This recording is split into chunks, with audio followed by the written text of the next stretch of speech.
Yo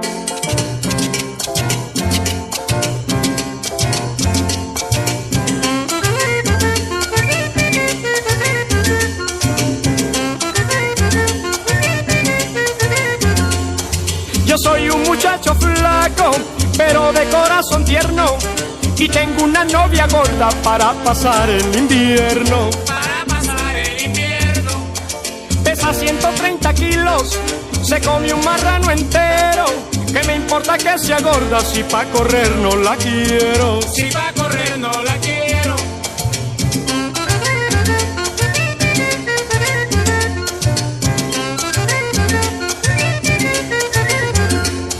Su espalda parece un horno y de un bus tiene la forma.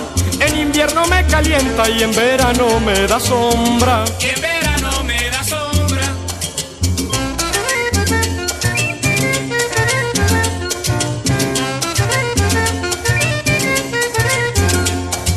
Anoche la llevé a un baile, a mi novia la Ruperta, y pa' que pudiera entrar hubo que saltar la puerta. Hubo que saltar la puerta. La bajaron de un camión, rodeada de gente mirona, y un estanquero gritaba: ¡yo compro esa vaquillona! Yo compro esa vaquillona.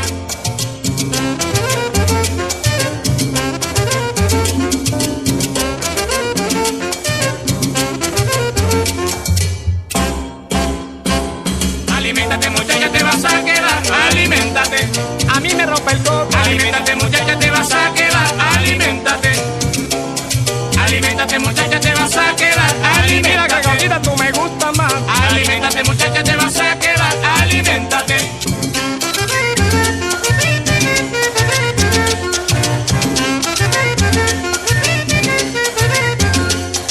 No cabe en ningún sillón, se sienta sobre una mesa.